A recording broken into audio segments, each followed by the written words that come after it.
महेश, तू बहू को शहर के हॉस्पिटल लेकर कब जा रहा है? हम आज ही हॉस्पिटल जा रहे हैं। आपके पास कुछ पैसे हैं क्या माँ? मुझे कारखाने से अब तक पैसे नहीं मिले। मेरे पास तो घर के किराए के पैसे रखे हुए हैं। हाँ तो दे देना उसमें से पैसे। महेश को जब कारखाने से पैसे मिलेंगे तो तू उन पैसों में डाल देना वो पैसे। तभी नम्रता एक डिब्बे से थोड़े पैसे निकालकर अपने बेटे महेश को देती है।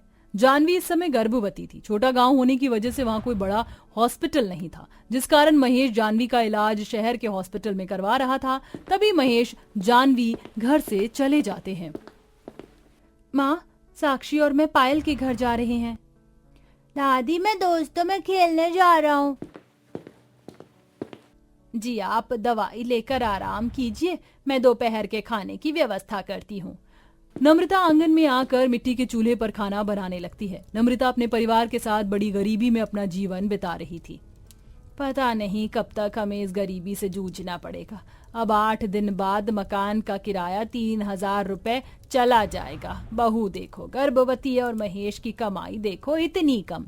नम्रता चूल्हे पर खाना बनाने लगती है और इधर दरपेश घर में चारपाई पर लेटा हुआ था। तभी अचानक बाहर भयानक तूफान आ जाता है और इस तूफान में पलक झपकते ही नम्रता का वो कच्चा घर टूटकर जमींदोज हो जाता है।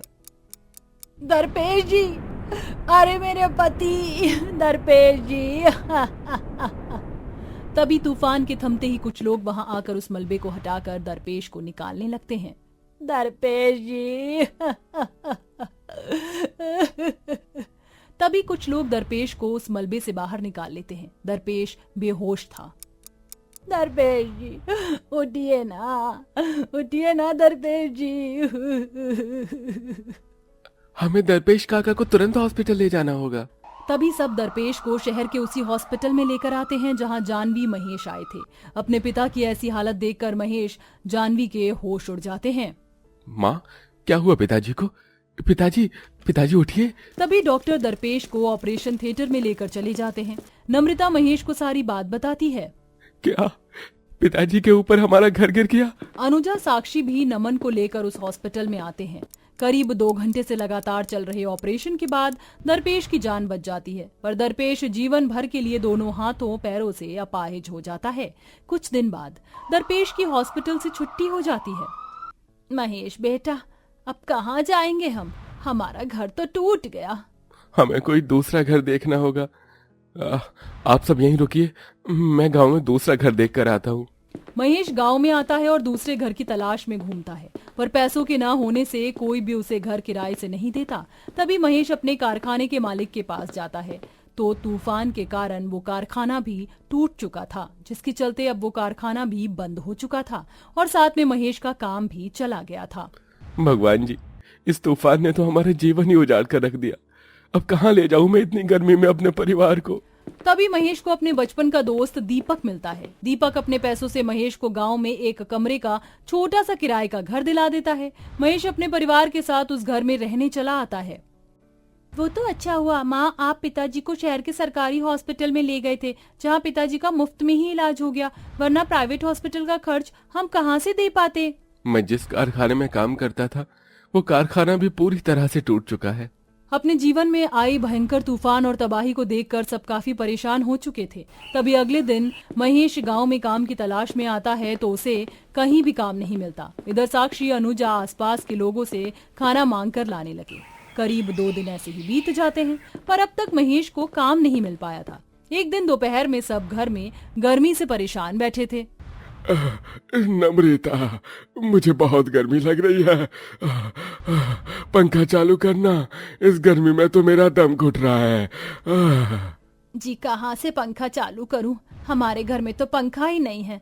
सब सामान उस घर के साथ टूट गया हमारा।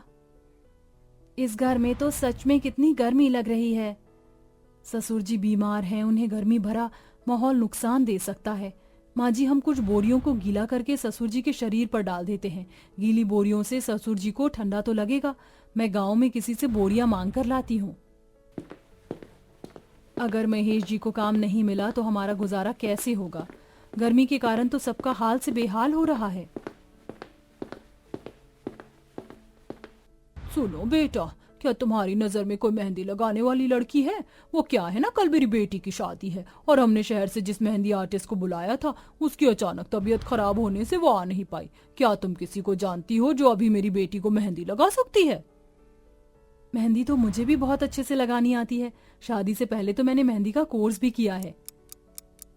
सुनिए काकी, मुझे आता है मेहंदी लगाना, चलिए मैं आपकी बेटी को मेहंदी लगा देती हूँ। तभी जानवी उस महिला के घर आती है और उसकी बेटी रिया को अपने हाथों से मेहंदी लगाने लगती है। करीब 1 घंटे में जानवी रिया के दोनों हाथों और पैरों पर काफी सुंदर सी मेहंदी डिजाइन बना देती है।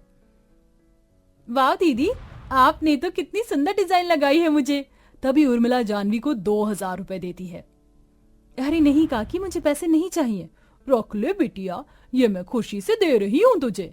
तभी जानवी पैसे लेकर घर आती है और अपने परिवार वालों को सारी बात बताती है। महेश जी, आप 1000 रुपए में कोई छोटा पंखा ले आइए ताकि ससुर जी माँ जी को गर्मी ना लगे, और बाकी 1000 में हम राशन भर लेते हैं। तभी महेश एक छोटा पंखा लाकर अपने घर में लगा देता है। 2 दिन बाद, जानवी दीदी यहीं रहती है क्या? हाँ, मैं जानवी हूँ। दीदी, हमें रिया ने बताया कि आप बहुत ही अच्छी मेहंदी आर्टिस्ट हो। हमें अपने रिश्तेदार की शादी में जाना है, तो आप हमें बढ़िया सी मेहंदी डिजाइन लगा दीजिए ना। हम आपकी फीस भी दे देंगे दीदी, हम साथ में मेहंदी कोन भी लाए हैं। जा बहू, लगा दे इन्हें मेहंदी। तभी जानवी सबको मेहंदी लगाने लगती है। करीब 3 घंटे में ही जानवी सबको बढ़िया सी मेहंदी डिजाइन लगा देती है। तभी सब जानवी को 500 रुपए देकर वहां से चले जाते हैं। अरे वाह, घर बैठे मेहंदी लगाकर तो अच्छे पैसे कमा लिए तुमने जानवी। भाभी, आप मेहंदी लगाने का काम क्यों नहीं शुरू कर देते हो? आपकी तो अच्छी कमाई होने लगेगी।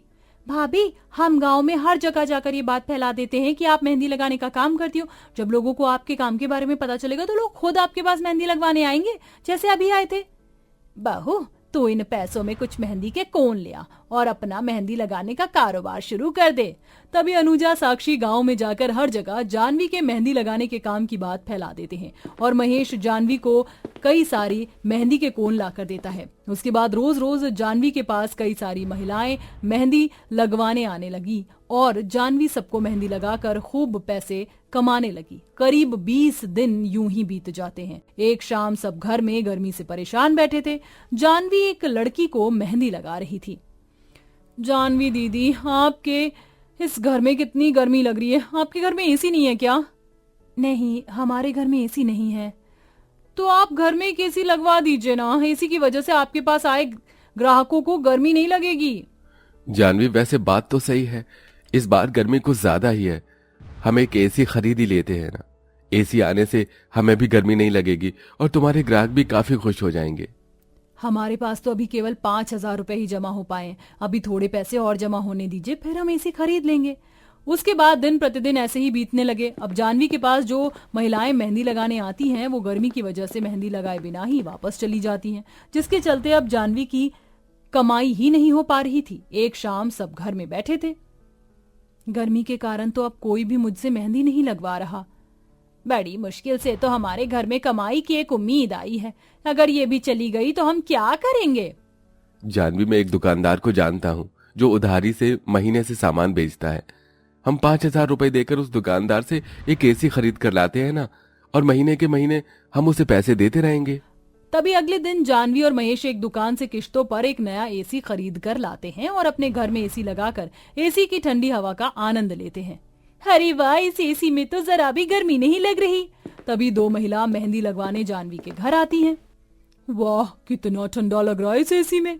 उसके बाद एसी की बात सुनकर जानवी के पास फिर से कई सारी महिलाएं मेहंदी लगवाने आने लगी और जानवी मेहंदी लगाकर रोज रोज कई सारे पैसे कमाकर अपने परिवार की गरीबी दूर करके खुशी खुशी अपना जीवन बिताने लगी।